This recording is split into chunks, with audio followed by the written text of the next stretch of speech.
آج کا ہمارا موضوع تھوڑا تشویشناک ہے، خاص طور پر والدین کے لیے۔ ایک بہت ہی مشہور نیورو سائنسدان ہیں ڈاکٹر جیرڈ کونی ہاروت، اور ان کی تحقیق نے ایک خطرناک حقیقت سے پردہ اٹھایا ہے، اور وہ حقیقت ہمارے بچوں کے مستقبل سے جڑی ہے۔ آئیے دیکھتے ہیں کہ وہ کیا ہے۔ تو سب سے پہلا اور سچ کہوں تو چونکا دینے والا سوال یہ بنتا ہے کہ کیا آج کی نسل اپنے والدین سے کم ذہین ہے؟ اب یہ بات سننے میں بہت عجیب لگتی ہے نا؟ کیونکہ ہم تو ہمیشہ یہی سنتے آئے ہیں کہ ہر نسل پچھلی نسل سے آگے ہوتی ہے، لیکن جو اعداد و شمار ہیں، جو ڈیٹا ہے، وہ ایک بالکل ہی الگ کہانی سنا رہا ہے۔ دیکھیں، جدید تاریخ میں پہلی بار ایسا ہوا ہے کہ ایک بہت پرانا، ایک بہت ہی مستحکم ٹرینڈ ٹوٹ گیا ہے۔ بات ہو رہی ہے 18ویں صدی کے اواخر کی۔ جب سے ہم نے انسان کی ذہنی صلاحیتوں کو ناپنا شروع کیا ہے نا، تب سے ہر آنے والی نسل اپنی پچھلی نسل سے زیادہ ذہین، زیادہ قابل ثابت ہوتی آئی ہے۔ اور اس مسلسل ترقی کے پیچھے ایک بہت بڑی وجہ تھی: اسکولنگ کا نظام۔ یہ ٹائم لائن دیکھیں، یہ اس پوری تبدیلی کو بالکل صاف دکھا دیتی ہے۔ 1800 کی دہائی سے لے کر پوری 20ویں صدی تک نسل در نسل ذہنی صلاحیتیں بڑھتی ہی رہی ہیں، لیکن پھر آتی ہے جنریشن زی، یعنی ہمارے آج کے نوجوان، اور یہ جدید تاریخ کی وہ پہلی نسل ہے جو اپنے والدین کے مقابلے میں پیچھے رہ گئی ہے۔ یہ کوئی چھوٹی موٹی بات نہیں ہے، یہ ایک بہت بڑا اور سچ میں ایک تشویشناک بدلاؤ ہے۔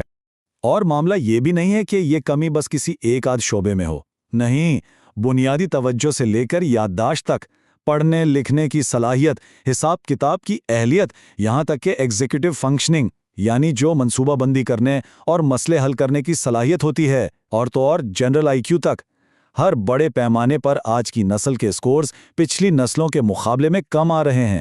تو پھر سوال یہ اٹھتا ہے کہ بھئی آخر ہوا کیا؟ 2010 کے آس پاس ایسا کیا بدل گیا جس نے اسکولنگ اور ذہنی نشوونما کے بیچ اس صدیوں پرانے رشتے کو ہی توڑ دیا؟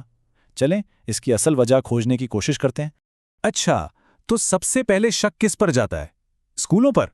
کیا وہاں کوئی بنیادی مسئلہ آ گیا ہے؟ نہیں، ایسا تو ممکن نہیں لگتا، کیونکہ اسکولوں کا جو بنیادی ڈھانچہ ہے وہ تو کم و بیش ویسا ہی ہے۔ اچھا، تو کیا یہ کوئی حیاتیاتی تبدیلی ہے، کوئی ایولیوشنری چینج؟ یہ تو بالکل ہی ناممکن ہے، کیونکہ اتنے کم وقت میں ایسی تبدیلی نہیں آ سکتی۔ تو پھر اصل مجرم ہے کون؟ جواب چھپا ہے سال 2010 کے آس پاس۔ یہ وہ وقت تھا جب اسکولوں میں ڈیجیٹل ٹیکنالوجی کو، مطلب ہر بچے کے لیے ایک لیپ ٹاپ یا ٹیبلٹ، بہت بڑے پیمانے پر اپنایا گیا۔ یہ ایک بہت بڑا اشارہ ہے۔ اور یہ کہانی صرف کسی ایک ملک کی نہیں ہے۔ یہ جو ڈیٹا آپ دیکھ رہے ہیں یہ 80 ملکوں کا ہے، اور یہ بالکل واضح ہے۔ جن ممالک میں اسکولوں میں ٹیکنالوجی کا استعمال کم ہے، وہاں بچوں کی کارکردگی کہیں بہتر ہے، اور دوسری طرف جہاں بچے دن میں 5 گھنٹے یا اس سے بھی زیادہ کمپیوٹر استعمال کر رہے ہیں، وہاں ان کے ٹیسٹ سکورز نمایاں طور پر بہت زیادہ کم ہیں۔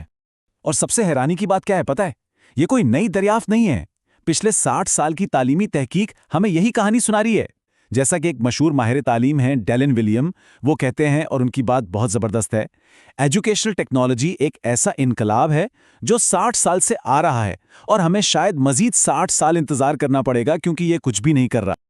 اچھا، اس سے پہلے کہ ہم اس مسئلے کی اور گہرائی میں جائیں اور یہ سمجھیں کہ ٹیکنالوجی ہمارے دماغ پر آخر کرتی کیا ہے، اگر یہ معلومات اہم لگ رہی ہیں تو بس ایک لمحے کے لیے رک کر اس چینل کو لائک، سبسکرائب اور شیئر ضرور کریں۔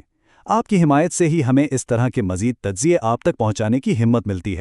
تو اب ہم اس تعلق سے آگے بڑھ کر اصل وجہ کی طرف آتے ہیں، اور اصل مسئلہ ٹیکنالوجی میں نہیں ہے، مسئلہ ہماری بائیولوجی کا ہے۔ یہ جو سلائیڈ کا عنوان ہے نا، یہ بہت اہم ہے۔ یہ ٹیکنالوجی کا مسئلہ نہیں، یہ بائیولوجی کا مسئلہ ہے۔ دیکھیں، ہمارا دماغ ہزاروں سال کے ارتقاء کے بعد دوسرے انسانوں سے سیکھنے کے لیے ڈیزائن ہوا ہے۔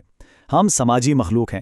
ہمارا سیکھنے کا پورا عمل دوسرے انسانوں کے ساتھ بات چیت، ان کے چہرے کے تاثرات، ان کی آواز کے اتار چڑھاؤ، اس تعلق پر منحصر ہے۔ اور اسکرینیں اس پورے بنیادی حیاتی عمل کو ہی نظر انداز کر دیتی ہیں۔ تو یوں سمجھے کہ سیکھنے کے دو بالکل الگ الگ راستے ہیں۔ ایک راستہ ہے انسانوں سے سیکھنے کا۔ جب ہم ایسے سیکھتے ہیں تو ہمارا دماغ سماجی اشاروں، گہری بات چیت اور جذباتی تعلق کو استعمال کرتا ہے۔ یہ گہرا سیکھنا ہے۔ لیکن جب ہم اسکرین سے سیکھتے ہیں، اور میں سیکھتے کو کوٹس میں کہہ رہا ہوں، تو یہ عمل زیادہ تر بہت سطحی ہوتا ہے، اور یہ دماغ کے قدرتی اصلی سیکھنے کے راستوں کو بائی پاس کر دیتا ہے۔ اور اس سب کا سب سے خطرناک نتیجہ کیا نکل رہا ہے؟